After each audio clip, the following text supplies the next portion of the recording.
आपण मानकु समस्तंकु आम पाकशाला चैनल को अनेक अनेक स्वागत। आसंतु आज आम बनेबा बिरी बड़ा। तो बिरी बड़ा जदि आपण माने बनेबा जानि नाहंती एही रेसिपीटी देखि नियंतु। एहा परे आपणको बिरी बड़ा निश्चय फुलिबो और बजार भली एहार टेस्ट आसीबो। तो बिरी बड़ा बनेबा पई मु उभय बिरी और चाउल को आगरु पुतुरै नेइथिली।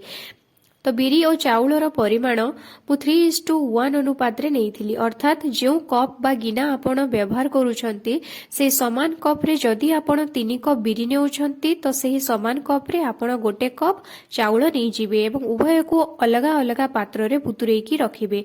बिरी और चाउल बुतुरै जिबा परे आबे ए सब को ग्राइंडिंग करि देबा। तो प्रथमे मु चाउल को ग्राइंडिंग करि नेउची। चाउल रे आदो आपण पानी देबे नाही एवं एहा को ग्राइंडिंग करि नेबे। देखंतु एहार टेक्सचर टी एभली आसीबो।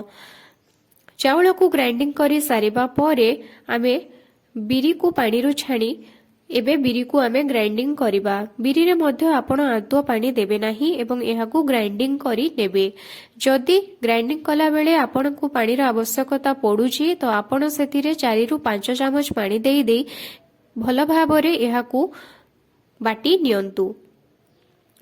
बिरी को बाटी सारिबा परे आपण एहा को अधिक पानी चिया करी बाटिबे नाही। आपण देखिबे जेभली एहार टेक्सचर टी आपण बॉडी पकेला बेले जेमिति एहा फुली फुली की रही थाए सेमिति टेक्सचर आसीबा दरकार। किंतु साधारणतः आमे जेते बेले ग्राइंडिंग करि थाउ हमर बिरी टी सेति की भल भाबरे बाटी होई न थाए।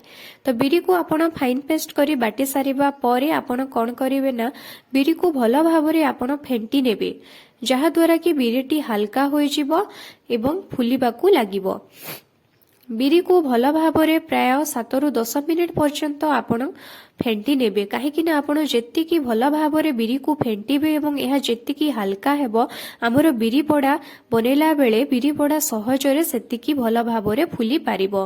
देखंतु मु एहा को गोटिया डायरेक्शन रे भल भाबरे फेंटी नेउची। प्रायतः 7 मिनिट रु 8 मिनिट पर्यंत एहा को मु गोटे डायरेक्शन रे फेंटीबा परे एहार कलर टिके चेंज हो जाइछि। अर्थात एहा प्रथम रु अत्यधिक धळा देखिबाकू लागुछि। बिरी को भल भाबरे फेंटी सारिबा परे यह भल भाबरे फेंटी होइछि ना नाही टेस्ट करिवा पई आमे गोटे गिनारे किछि पानी नै जिबा और सेथिरे एही बिरी को टिके पके देबा। जदि एही बिरीटी पानी ऊपरे भासी रहुछि तो ताहेले आपण माने जानिबे जे आपणक बिरीटी भल भाबरे फेंटी होई जाइछि। एबे आमे बिरी रे जो चाउल बाटी की रखिथिले ताकू पके देबा एवं चाउल को बिरी रे मिसेई देई आहुरी भल भाबरे एहा को फेंटी नेबा। एबे आमे एहा ऊपरे किछि कटा पियाज, कटा धनिया पत्र, कटा भृसंग पत्र पकई देबा। आपण जदि चाहिबे कंचा लंका मध्य पकई पारिबे किंतु जदि छुआ मानंग पई आपण बनौछंती तो कंचा लंका स्किप मध्य करि पारिबे।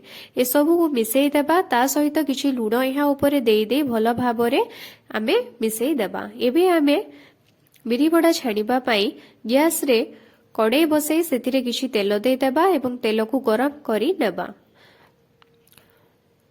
तेल को आपण अत्यधिक गरम करिवे नाही नहेले बिरी बड़ा बनेला बेले बिरीर ऊपर भाग शीघ्र सिझी जिवो एवं भीतर भाग कंचा रही जिवो। तो तेल को आपण टिके गरम करिवे एवं गैस रो फ्लेम को आपण मीडियम रे ही रखी थिबे। एबे आमे बिरी बरा बनै नबा।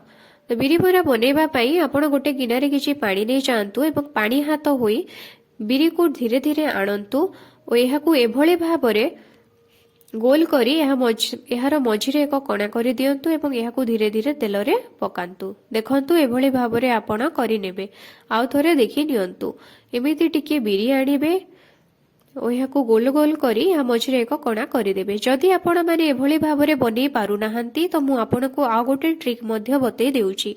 आपण गोटे गिना नै जिबे एवं ताहार पछपटे टिके तेल लगै देबे। ता ऊपरे बिरी को देई देई आपण ता मझिरे टिके कणा करि देई या को ओलटै देई तेल रे पकई देबे। आपण तेल को अधिक गरम करिवे नाही। गैस रा फ्लेम को आपण सब बेले मीडियम रे ही रखिथिबे जा द्वारा कि बिरीटी धीरे धीरे धीरे धीरे फुलिबो। आपण जेतिकी साइज रो बड़ा बने की पकई थिबे तार डबल फुलिबो। ଏବଂ ଏହାର ଭିତର ଅଂଶ ସିଝିଯିବା ପରେ ଆପଣ ଏହାକୁ ଧୀରେ ଧୀରେ କ୍ରିସ୍ପି ବା ଲାଲ ହେବାକୁ ଦିଅନ୍ତୁ। କିଛି ସମୟ ଗଲା ପରେ ଆପଣ ଦେଖିବେ ଆପଣଙ୍କ ବରା ଲାଲ ହୋଇ ଆସୁଛି। ବରା ହୋଇଗଲା ପରେ ଏହା ତେଲରୁ ଉପରକୁ ଭାସି ଉଠିବ। ଏବେ ଆପଣ ବରାକୁ କାଢି ନିଅନ୍ତୁ।